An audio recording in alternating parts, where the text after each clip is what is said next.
नमस्कार दोस्तों, स्वागत है आप सभी का आपके अपने YouTube चैनल सनोडिया 91 पर। मैं हूं आपका दोस्त वन रक्षक राजेंद्र सनोडिया।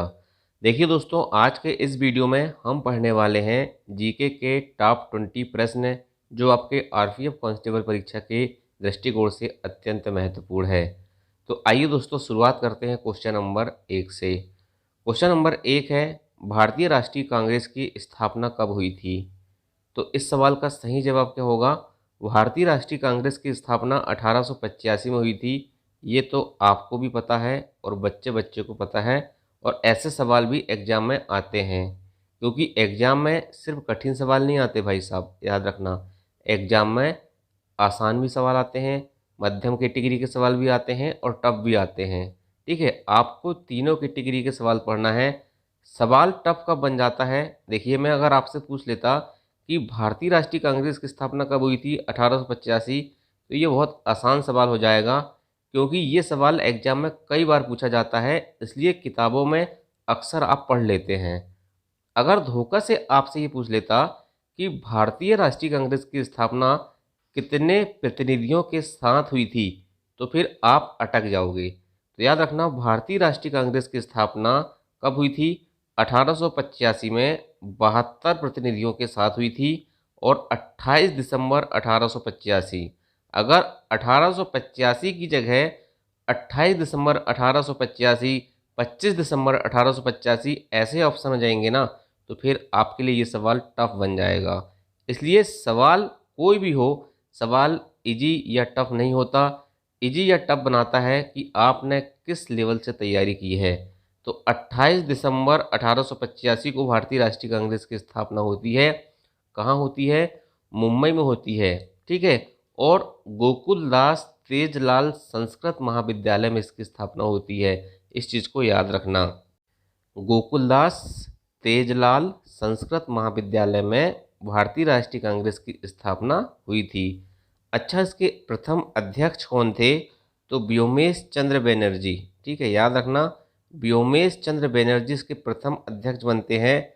लेकिन अगर संस्थापक का नाम पूछे तो ए ओ ह्यूम जो थे दोस्तों, याद रखना, इसके संस्थापक थे। ठीक है, और प्रथम अध्यक्ष कौन थे? व्योमेश चंद्र बनर्जी थे। तो आपको इतने फैक्ट कम से कम याद रखना है। मैं एक बार रिपीट कर देता हूँ। 72 प्रतिनिधियों के साथ 28 दिसंबर 1885 को मुंबई के गोकुलदास तेजलाल संस्कृत महाविद्यालय में ए.ओ. ह्यूम के द्वारा भारतीय राष्ट्रीय कांग्रेस की स्थापना की गई थी, जिसके प्रथम अध्यक्ष व्योमेश चंद्र बनर्जी थे। चलिए नेक्स्ट क्वेश्चन देखते हैं, सवाल नंबर 2। सवाल नंबर 2 है, निम्न में से कौन अंडमान और निकोबार द्वीप समूह को अलग करता है? तो याद रखना, अंडमान और निकोबार द्वीप समूह को दोस्तों अलग करता है कौन? 10 डिग्री चैनल। कौन अलग करता है? 10 डिग्री चैनल अंडमान और निकोबार द्वीप समूह को अलग करता है। मैंने आपको 8 degree channel, 9 degree channel, 10 degree channel, ठीक है, इसके बाद पाक चैनल, कोको चैनल, सभी आपको एक सेपरेट वीडियो में टॉपिक वाइज पढ़ाया था, जिसमें मैंने आसानी से आपको याद करने का तरीका भी बताया था। यदि आपको ने उस वीडियो को देखा होगा तो बताइए कि 9 डिग्री चैनल किसके किसके बीच में स्थित है? तो 10 डिग्री चैनल अंडमान और निकोबार द्वीप समूह के बीच में स्थित है। ग्रेट निकोबार, ठीक है, कार निकोबार, लिटिल अंडमान, मध्य अंडमान, उत्तरी अंडमान, मैंने सब कुछ आपको डिटेल से वहाँ पर पढ़ाया था। ठीक, चलिए नेक्स्ट क्वेश्चन देखते हैं। क्षय रोग या टीबी रोग किसके कारण होता है? तो क्षय रोग और टीबी रोग जो होता है दोस्तों, बैक्टीरिया के कारण होता है, और बैक्टीरिया का नाम है माइकोबैक्टीरियम ट्यूबरकुलोसिस। क्या है? माइकोबैक्टीरियम ट्यूबरकुलोसिस बैक्टीरिया के कारण टीबी या क्षय रोग होता है। कोलेरू झील खालिस्तान के त्रिकोण में पाई जाती है। बहुत इंपॉर्टेंट क्वेश्चन है। पहली चीज़ तो याद रखना, कोलेरू झील आंध्र प्रदेश में है। ठीक है, और गोदावरी और कृष्णा, ठीक है, गोदावरी और कृष्णा के डेल्टा के त्रिकोण में पाई जाती है। ठीक है, याद रखना, कोलेरू झील जो है गोदावरी और कृष्णा के त्रिकोण में पाई जाती है। नेक्स्ट क्वेश्चन देखते हैं। दक्षिण भारतीय मंदिरों के प्रवेश द्वार को क्या कहा जाता है? तो दक्षिण भारत के जो मंदिर का प्रवेश द्वार होता है उसे कहा जाता है गोपुरम। क्या कहा जाता है? गोपुरम। लेकिन ऑप्शन में सिर्फ गोपुर लिखा हुआ था, तो गोपुरम याद रखना या गोपुर दोनों सही उत्तर होंगे। नेक्स्ट क्वेश्चन है, मिट्टी का लाल रंग किसके कारण होता है भाई साहब? तो फेरिक ऑक्साइड के कारण मिट्टी का रंग कैसे होता है? लाल होता है। ठीक है, और मिट्टी का रंग काला क्यों होता है? कमेंट करके जरा बताइए आप। नेक्स्ट क्वेश्चन है, पालघाट मुंबई और किसको जोड़ता है? तो पालघाट दोस्तों याद रखना, ये पश्चिमी घाट में स्थित दर्रा है और ये मुंबई को नासिक से जोड़ता है। किसको जोड़ता है? मुंबई को नासिक से जोड़ता है। ठीक है, चलिए नेक्स्ट क्वेश्चन। ये जितने भी सवाल करा रहा हूँ ये आरपीएफ कांस्टेबल 2019 के सवाल हैं। ठीक है, कहाँ के सवाल हैं? आरपीएफ कांस्टेबल 2019 में पूछे गए सवाल हैं। ठीक, नेक्स्ट क्वेश्चन है, भारत की आकस्मिक निधि किस अनुच्छेद के अंतर्गत आती है? तो अनुच्छेद 267। ठीक है, अनुच्छेद 267 के अंतर्गत आकस्मिक निधि और 266 के अंतर्गत भारत की संचित निधि आती है। नेक्स्ट क्वेश्चन देखते हैं, किस राज्य में मधुबना चित्रकला प्रचलित है? ठीक है, तो मधुबना दोस्तों याद रखना बिहार की प्रसिद्ध चित्रकला है। कहाँ की है? बिहार की प्रसिद्ध चित्रकला है मधुबनी। नेक्स्ट क्वेश्चन, विरूपाक्ष मंदिर किस राज्य में स्थित है? तो विरूपाक्ष मंदिर दोस्तों किस राज्य में स्थित है? कर्नाटक राज्य में स्थित है। नेक्स्ट क्वेश्चन है, कपास का सबसे बड़ा उत्पादक देश कौन सा है?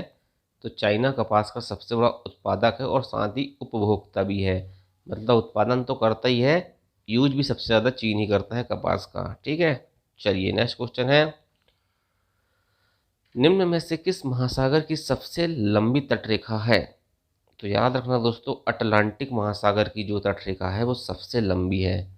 आपको पता होगा कि प्रशांत महासागर सबसे बड़ा महासागर है और सबसे गहरा महासागर है, और सबसे छोटा महासागर आर्कटिक महासागर है। और ये अटलांटिक महासागर दोस्तों याद रखना, इसके तट रेखा की लंबाई सबसे अधिक है। नेक्स्ट क्वेश्चन देखें। Next question, question number 13। Question number 13 क्या कह रहा भाई साहब? सिडबी का मुख्यालय कहाँ पर स्थित है? तो सिडबी मतलब क्या होता है? भारतीय लघु उद्योग विकास बैंक। मैंने अभी लेटेस्ट पढ़ाया था इसको, कल या परसों की वीडियो में पढ़ाया ये, है ना। तो सिडबी का मुख्यालय कहाँ पर है? लखनऊ में स्थित है। अगर आपको पता होगा तो इसका मुझे बताइए कि इसकी स्थापना कब हुई थी। मैंने बताया था आपको। ठीक है, चलिए नेक्स्ट क्वेश्चन है, विटामिन B1 का रासायनिक नाम क्या होता है? तो थायमीन। एक्चुअल में थायमीन हाइड्रोक्लोराइड इसका सही होता है। तो थायमीन याद रखना विटामिन B1 का रासायनिक नाम होता है। हरिद्वार किस नदी के तट पर स्थित है?